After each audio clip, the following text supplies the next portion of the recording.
Hi, I'm Lataeshia. Thank you for tuning into my new video. I know you love when I bake my sweet treats and desserts.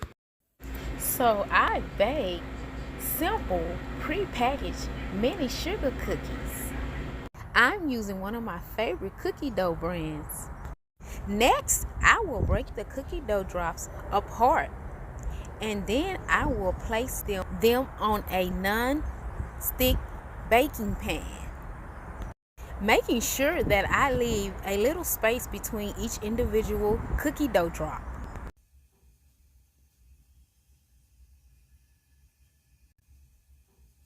This next step is optional.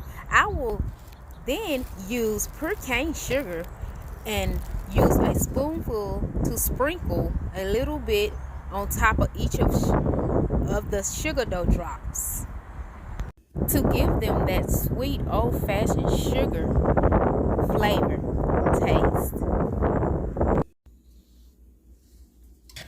Then I will place them in the oven to bake at temperature 350 degrees for 15 minutes.